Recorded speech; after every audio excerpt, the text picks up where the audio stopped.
Glória a Jesus. Glória.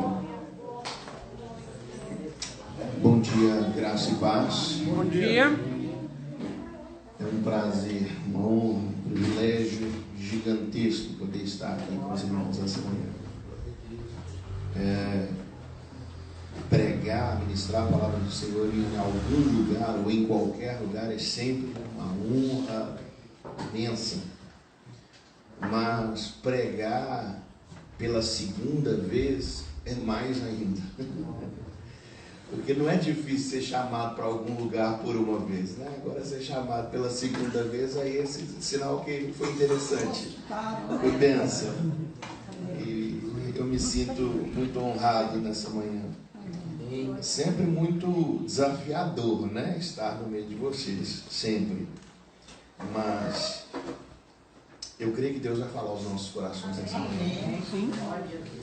Eu preciso muito da ajuda dos irmãos, das irmãs aqui nessa manhã, porque eu tenho uma palavra de Deus para entregar para a igreja.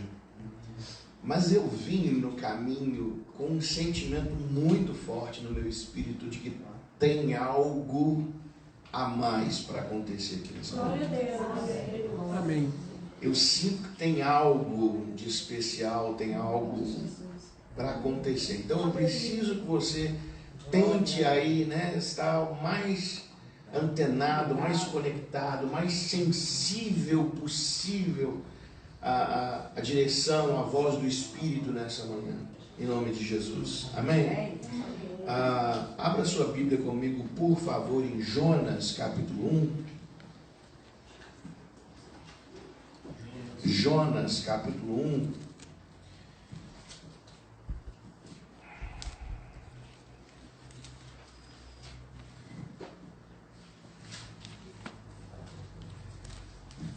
Glória a Jesus. Jonas, capítulo 1, é um texto muito conhecido da igreja. Eu sei que eu estou nessa manhã diante de uma igreja madura, amadurecida, diante de uma igreja que está em pleno cumprimento de seu propósito. A vantagem de estar diante de uma igreja amadurecida é que nós já vencemos várias etapas, já vencemos vários modismos, já deixamos coisas que eram supérfluas, que eram secundárias, já deixamos para trás. E a gente não fala, quando fala de amadurecimento, a gente não fala de quem já conquistou muito, senão de quem já renunciou bastante. O amadurecimento não tem a ver com o que nós ganhamos, com o que nós conquistamos em Deus, ou quão abençoados somos ou estamos na presença do Senhor, senão de quanto nós já renunciamos. Os que não amadureceram, os imaturos, estão nessa fase porque ainda necessitam compreender o grau de renúncia que precisam viver. Não tem a ver com outra coisa senão com renúncia. Amém? Jonas capítulo 1, veio a palavra do Senhor a Jonas, filho de Amitai, dizendo: dispõe-te e vai à grande cidade de Nínive, e clama contra ela, porque a sua malícia subiu até mim. Jonas se dispôs, mas para fugir da presença do Senhor, para Tarsis. E tendo descido a Jope, achou um navio que ia para Tarsis, pagou, pois, a sua passagem e embarcou nele para ir com eles para Tarsis, para longe da presença do Senhor. Mas o Senhor lançou sobre o mar um forte vento e fez-se no mar uma grande tempestade, e o navio estava a ponto de se despedaçar. Então os marinheiros, cheios de medo, clamavam cada um ao seu Deus e lançavam ao mar a carga que estava no navio para aliviarem o peso dela. Jonas, porém, havia descido ao porão e se deitado dormia profundamente. Chegando-se a ele, o mestre do navio lhe disse: que se passa contigo, agarrado no sono? Levanta-te, invoca o seu Deus, talvez assim esse Deus se lembre de nós, para que não pereçamos. e diziam uns aos outros: vinde, lancemos sortes para que saibamos por causa de quem nos sobreveio este mal. Presta atenção nessa parte. Para que saibamos por causa de quem nos sobreveio esse mal. E lançando sortes, a sorte caiu sobre Jonas. Quem é? É Jonas. E Jonas, quem é? Então lhe disseram: declara-nos agora por causa de quem nos sobreveio esse mal. Que ocupação é a sua? De onde vens? Qual é a sua terra? E de que povo és tu? E ele lhes respondeu: sou hebreu, temo ao Senhor, o Deus do céu, que fez o mar e a terra. E os homens ficaram possuídos de grande temor e lhe disseram: que é isso que fizeste? Pois sabiam os homens que ele fugia da presença do Senhor, porque ele o havia declarado. Amém? Deus, essa é a tua palavra, nós te louvamos por ela, te glorificamos pela tua palavra. Nessa manhã, no nome do Senhor Jesus, pedimos ao Senhor que nos fale o coração, que nos traga revelação. Pai, em nome do Senhor Jesus, me coloco completamente na dependência do Espírito do Senhor, para que aquilo que precisa acontecer aqui nessa manhã aconteça. Seja feita a sua vontade, assim neste lugar como no céu. Seja feita a sua vontade, assim nas nossas vidas como nos céus. Clamamos para que o poder e a unção que há na sua palavra se manifeste em nossas vidas mais essa vez. Em nome de Jesus. Amém. Glória a Deus. Irmãos, eu chamo esse versículo 8, eu o chamo de avaliação ou termômetro de propósito. Eu brinco sempre dizendo que esse versículo de Jonas 1:8, ele deveria ter um subtítulo exclusivo e deveria ser termômetro de propósito. Como eu já disse aqui, eu estou bem certo nessa manhã de estar diante de uma igreja madura. Eu estou bem certo nessa manhã que eu estou diante de irmãos maduros, amadurecidos, em pleno cumprimento de seu propósito. Então, o versículo, a reflexão nessa manhã se torna bastante pertinente, para que você, em pleno cumprimento de seu propósito, você sabe que você está no centro da vontade de Deus, você sabe que você está vivendo o propósito de Deus para a sua vida, você sabe que está cumprindo o seu chamado, está vencidas todas essas etapas. Esse é um excelente termômetro para esse momento de vida que você está passando. Quando acontece ali a tempestade, quando Jonas ele me dá um nó na cabeça. Como é que um homem pode ter tanta sensibilidade para ouvir a voz de Deus tão claramente, para saber exatamente o lugar para onde deveria ir? Nem Abraão, não viveu esse privilégio. Abraão, o Senhor falou com ele: você vai indo, no meio do caminho eu te mostro. Com Abraão foi diferente, você só sai da sua terra, da sua parentela, na hora que você estiver chegando lá, eu te conto que é lá que você está chegando. Mas Jonas não, Jonas começa com uma missão clara: você tem que ir para determinado lugar, exatamente aquele lugar. Como é que um homem consegue ter tanta clareza, consegue ter tanta sensibilidade para ouvir Deus, mas ao mesmo tempo não conhece Deus a ponto de tentar fugir de sua presença? Ele me dá um nó na cabeça. Jonas me deixa... Enquanto tudo acontece, no momento, eu fico pensando no momento da tempestade, porque a tempestade só acaba quando eles atiram Jonas do navio, Enquanto isso, a tempestade está acontecendo, e no meio da tempestade tem uma reflexão muito profunda. No meio da tempestade eles querem saber mais sobre a identidade de Jonas. No meio da tempestade, no meio da bagunça toda, aquele tumulto todo acontecendo, eles fazem uma espécie de sorteio. Por causa de quem que isso aqui está acontecendo? O sorteio cai em Jonas e fala: é você. Tá, mas já que nós já sabemos que é você, quem é você? E aí vem essa reflexão poderosa. Porque a nossa identidade, nós podemos saber quem nós somos. Deveríamos, a essa altura do campeonato, já saber quem nós somos em Deus. Mas dá para esmiuçar bastante essa nossa identidade. Sabe, irmãos, e hoje a pastora já orou aqui, e falando, nós somos filhos. E eu falei, Jesus, nós estamos muito acomodados nessa parte da nossa identidade. Né? Somos filhos. Mas que filhos? Que tipo de filhos? Ser filho é maravilhoso, indiscutivelmente maravilhoso, mas é muito pouco para a construção ou constituição de uma identidade. Os que têm filhos aí sabem disso, né? Existem filhos e filhos. São filhos, tá bom, são filhos pródigos ou mais velhos. Somos sacerdotes, maravilha. Eli ou Samuel? Então a gente descansa muito rapidamente na construção da identidade. Você é sacerdote, mas qual tipo de sacerdote? Você é filho, mas qual tipo de filho?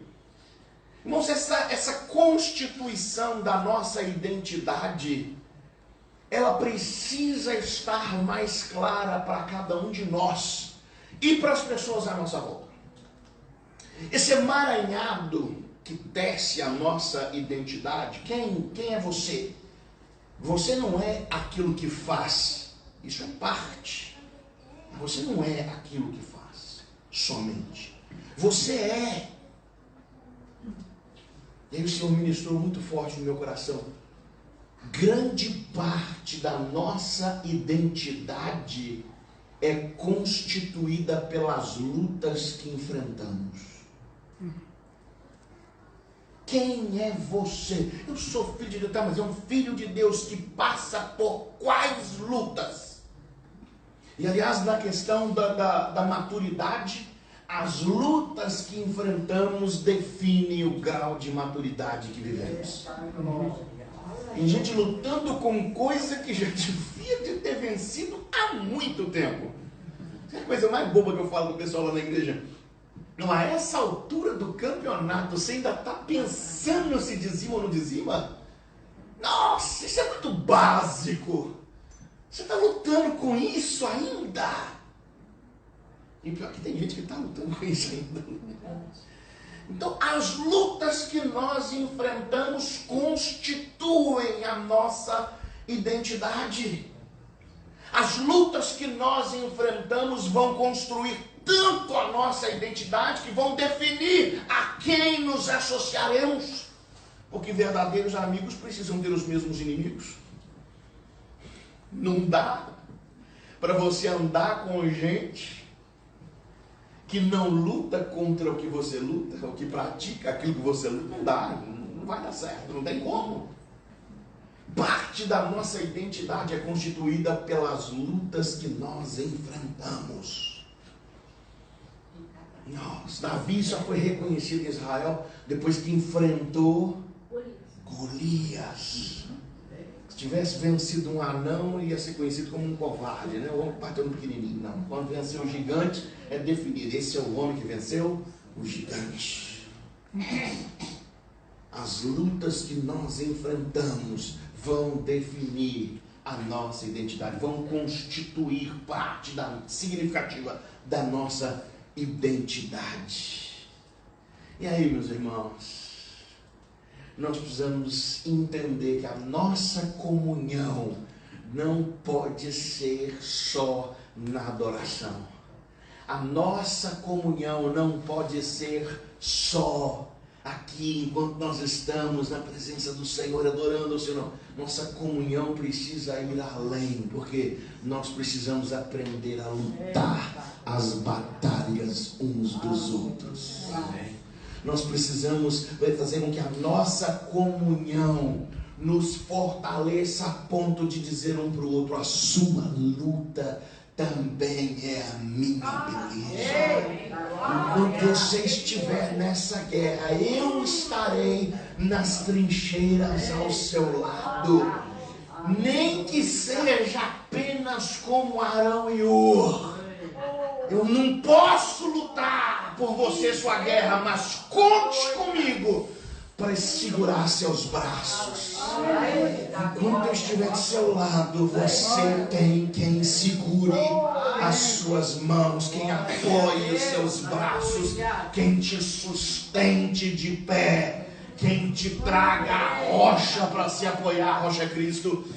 Mas saiba disso, a sua luta é minha luta. Sua peleja é minha peleja. Você pode dizer isso para uma ou duas pessoas aí perto de você, que você sabe da luta que está passando? Tem gente que você sabe da luta. Você fala, sua luta é minha luta. A luta é minha luta. Vou lutar do seu lado, vou guerrear do seu lado. A luta é minha luta. Conte comigo. Uma flechada, uma espadada, você pode ter certeza que eu vou dar por você.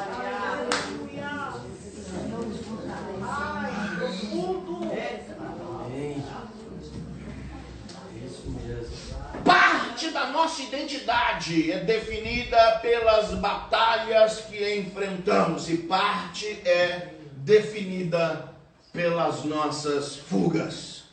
E aí no mundo cunhou-se uma expressão que diz: homem que é homem não foge. Foge. Foge. Depende do quê?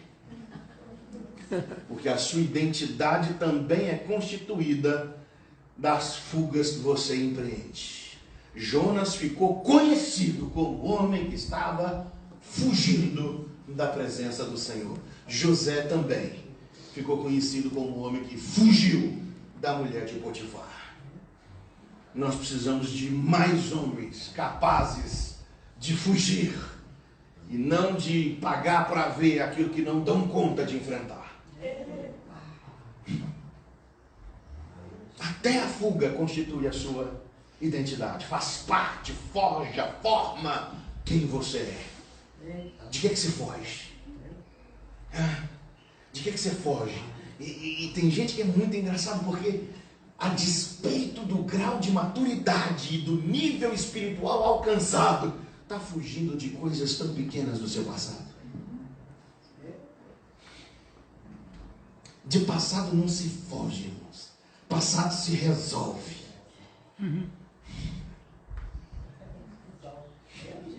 Amém ou não? Isso é quando eles falam com Jonas: quem é você? O que você é? Aí vem o termômetro. Vem o termômetro.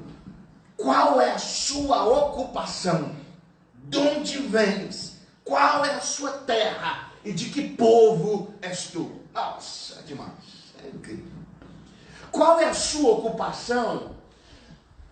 Fala de não somente do seu currículo, do seu histórico, porque gente que às vezes nós conhecemos fala: esse aqui é aquele que fez, e conta uma glória do passado, mas ele só fez, não faz mais.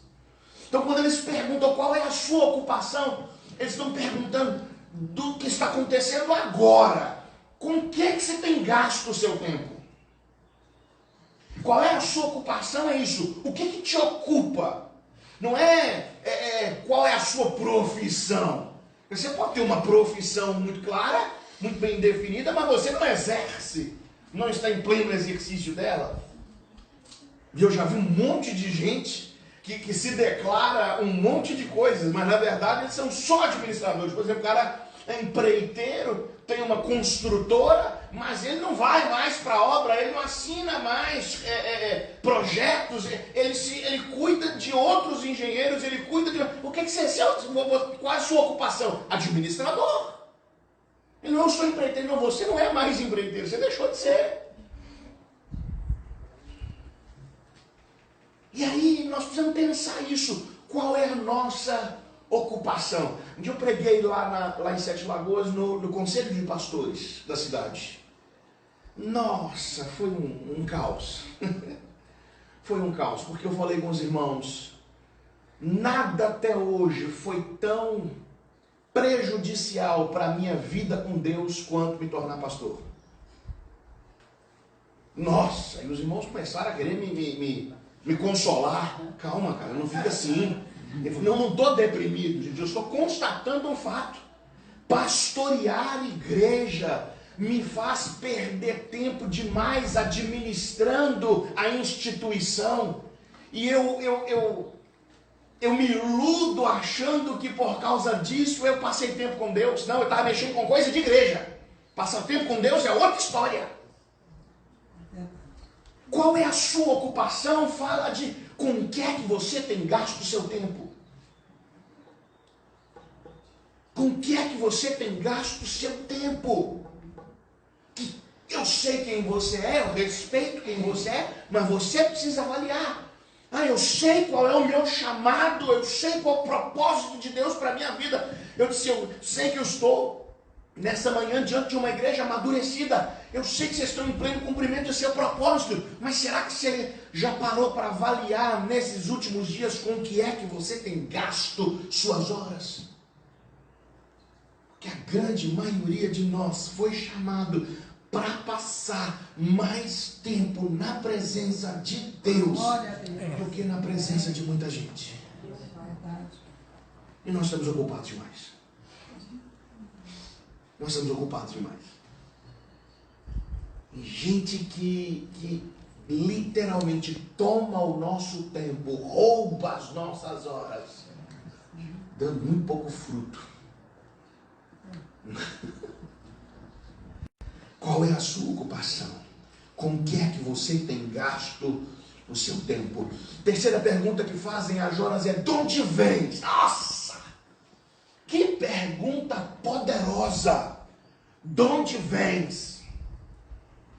Vocês lembram dessa pergunta sendo feita em outra oportunidade, né? Em Jó 1 também tem essa pergunta. Quando Satanás se apresenta diante do Senhor, a primeira pergunta, e quem puxa assunto é Deus, né? Deus puxa assunto. De onde vens? De rodear a terra e passar por ela. Porque essa pergunta, de onde vens, deixa eu te mostrar algo maravilhoso aqui. Essa pergunta, de onde vens, ela está intimamente ligada à próxima pergunta: qual é a sua terra? Porque de onde você está vindo precisa ser minimamente coerente com de que terra que você veio. Entenderam? Uhum. Vamos falar do filho pródigo. Um exemplo claro, o filho pródigo.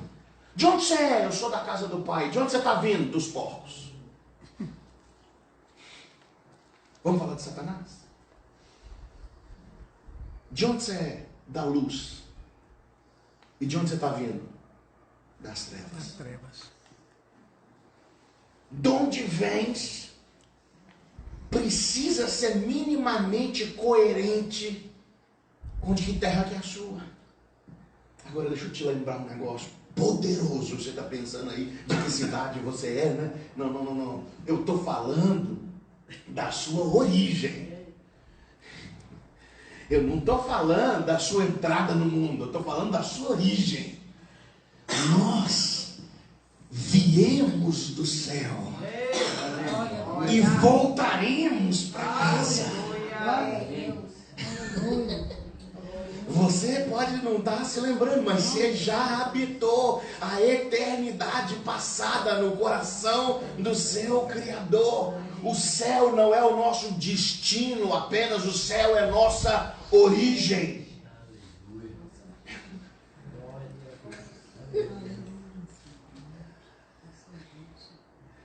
Quando um de nós é usado por Deus em revelação, né, e conta, eis que o Senhor me mostra assim, a gente fica maravilhado, mas essa revelação nada mais é do que alguém que acabou de ter um flashback de memória da eternidade.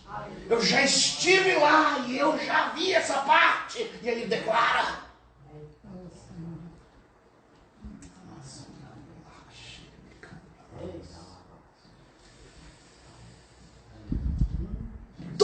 vens? De onde vens?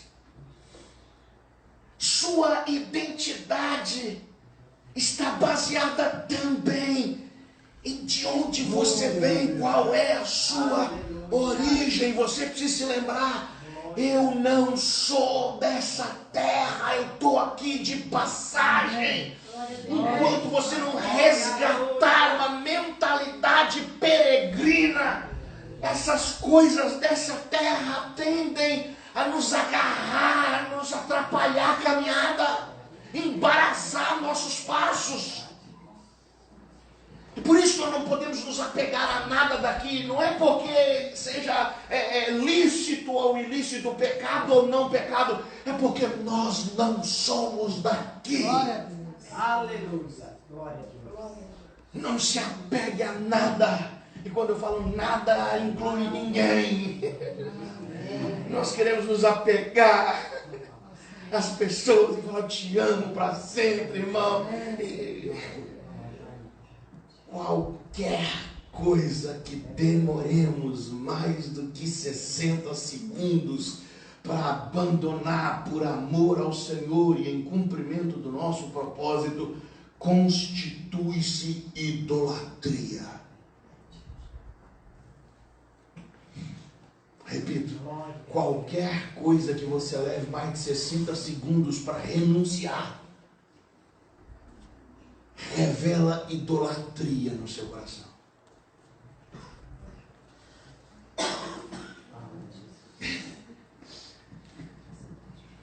Nós não somos daqui. Amém. Nós estamos de passagem. Aleluia. De onde você veio? Do céu. Aleluia.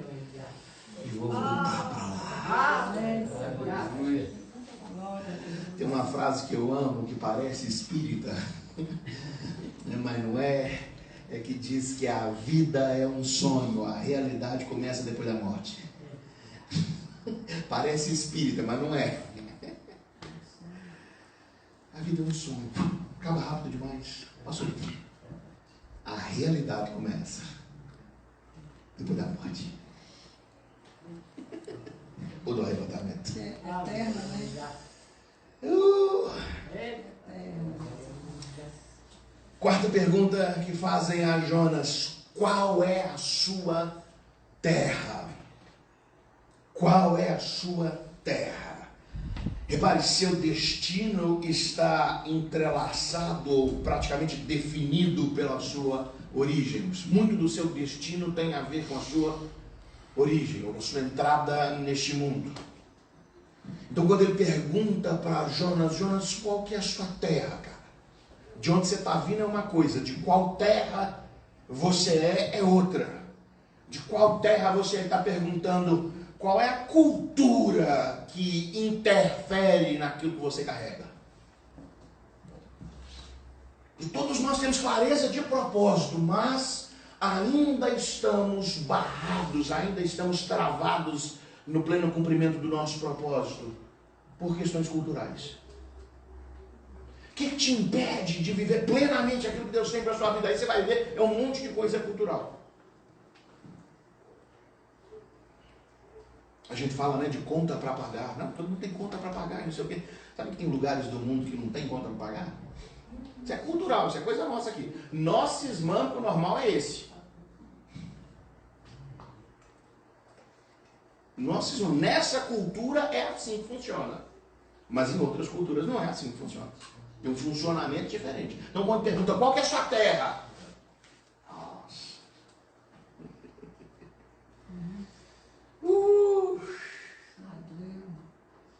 Glória a Deus. Aleluia.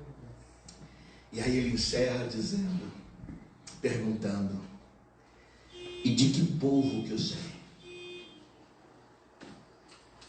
De que povo que você é? Nossa, isso aqui é demais. Hoje nós estamos com um problema muito grave, né, na identidade dos evangélicos brasileiros. Nunca teve tanto evangélico no país. E o nível moral nunca foi tão baixo. Lançaram um livro agora, não sei se vocês viram, maluco para comprar ele. Se chama Traficantes Evangélicos. Já li o resumo. Você leu o resumo?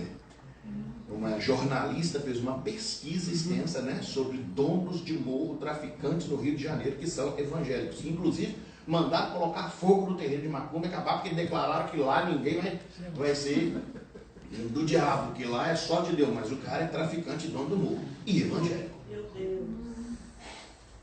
Usando a bandeira de Israel. E aí eles me colocam em crise. Porque quando pergunta de que povo que você é, eu falo,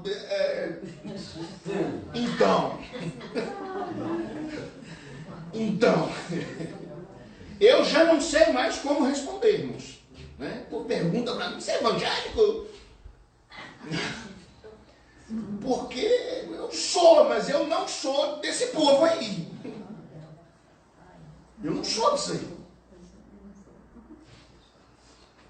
Percebe a profundidade da pergunta feita a Jonas? De que povo és tu? Hã? É assim, irmãos. É assim, irmão. Não, eu sou evangélico. De que povo? Lá da missão Voo da Águia. Nossa. Irmãos. É Deus. A quem você se associa determina até onde você vai chegar. Por isso é importante saber quem que é meu povo. Não, minha vida está na mão de Deus e sua vida está nas mãos do Senhor. Mas Ele usa gente para te promover. Ele coloca pessoas no seu caminho para te catapultarem em direção ao cumprimento do seu propósito. Ao passo de que as trevas também agem assim, colocando gente na nossa história para atrasar o cumprimento desse propósito. É que Satanás não pode parar, ele não tem como barrar, ele não tem como desfazer aquilo que está determinado e decretado por Deus. O que ele pode fazer? Colocar gente errada.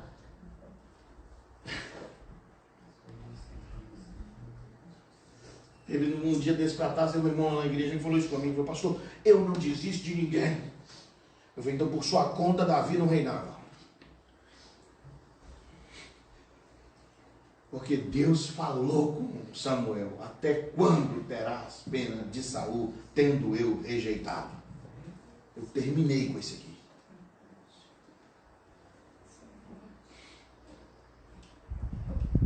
Enquanto você se apega a esse, você não vive aquilo que o Senhor tem preparado.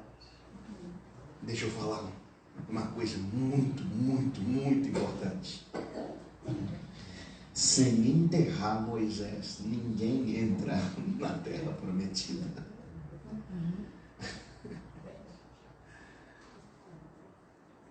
E foi por isso, exatamente por isso, que próprio Deus se encarregou do trabalho. É para que vocês não se apeguem, largue essa etapa para trás e entra na nova etapa.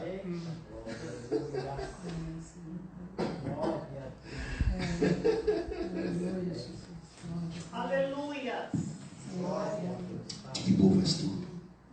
Qual é a sua terra? De onde vens? O que é que tem ocupado o seu tempo? Quem é você? Essas perguntas constituem o termômetro do cumprimento do seu propósito. Responda-as para si mesmo. Gaste tempo esses dias com cada uma dessas perguntas. Gaste tempo diante de Deus com cada uma dessas perguntas. Então, Deus, é isso mesmo. É isso mesmo, Senhor. É aqui mesmo, é dessa forma mesmo, é com essa gente mesmo. Busque ter clareza, certeza, convicção em Deus para cada uma dessas perguntas. Vamos orar? Amém. Aleluia. Essa glória a Deus. Oh, Espírito Pai, Santo. é glória.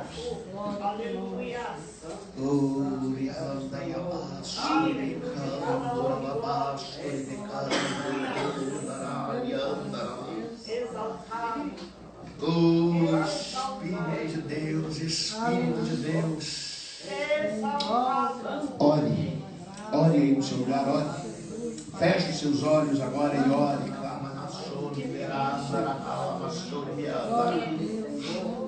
Oh, Espírito Santo de Deus, Espírito da verdade, Espírito de Pentecostes.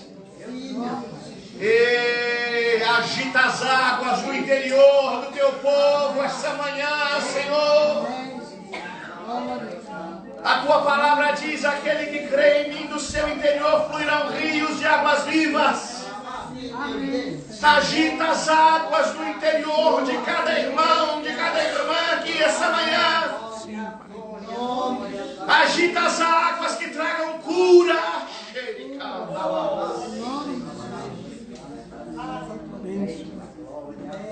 Que conduzam os Moisés até o cumprimento de seu propósito.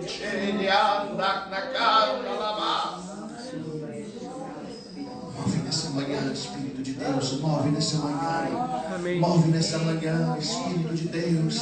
Amém. Confirma a direção dada, a decisão dada, a proposta. Confirma, sela no coração dos teus filhos aquilo que necessitam fazer, a direção que precisam tomar, ó Deus.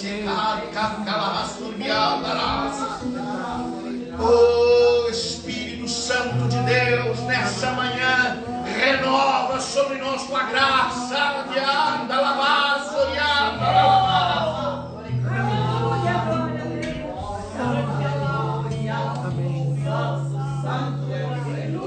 Amém. Renova, Deus, renova, Deus. Renova o chamado, Senhor. Renova os dons. Como Paulo disse a Timóteo, Senhor, para que aguardasse, tivesse seus dons renovados pela imposição de suas mãos. Renova aqui nessa manhã. Renova aqui nessa manhã. Renova aqui nessa manhã a disposição para o trabalho, as mãos do arado. Renova aqui nessa manhã. Renova, Senhor, a paixão, o vigor. Renova. Traz uma clareza ainda mais profunda. Traz uma clareza ainda maior, mais forte. Uma convicção ainda maior.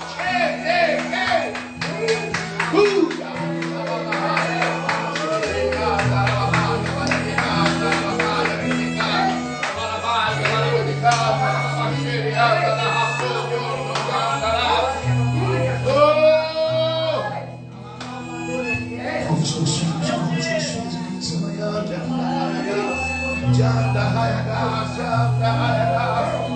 Oh, Espírito de Deus, Espírito de Deus, Espírito de Deus.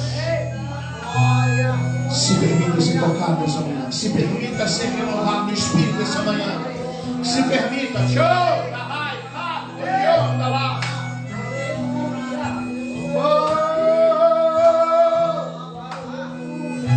Se permita. Sei que seja rebatizado no Espírito Santo, sei que seja falado em línguas, mas se permita ser renovado nas línguas essa manhã. Se permita ser renovado no calor, nas lágrimas essa manhã. Se permita.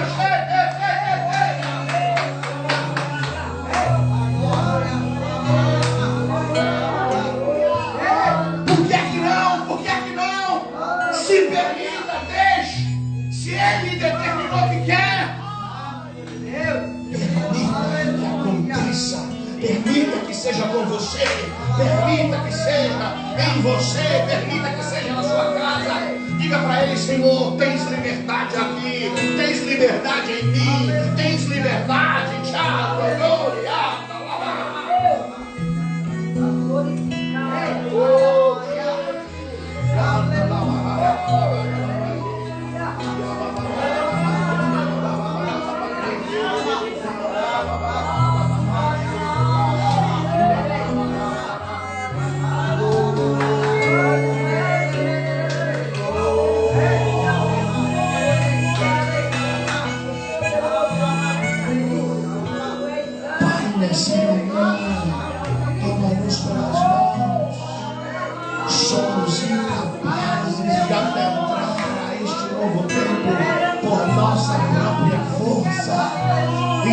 Introduz-nos numa nova etapa. Introduz-nos num novo tempo do Senhor, numa nova fase.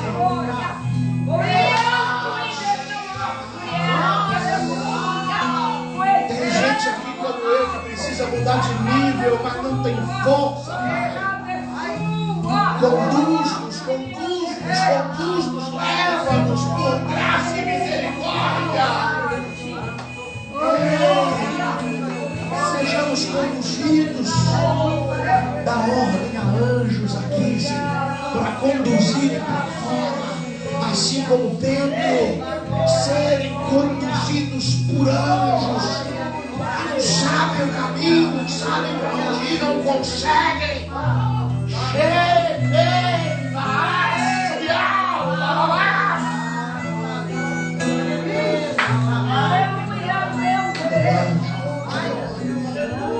Manda o anjo aqui nessa manhã. Manda o anjo, Deus. Mas por decreto celestial.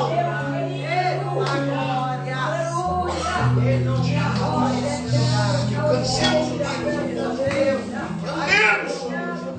proposto.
Eu sei que Deus está trazendo palavra para os profetas aqui, Senhor.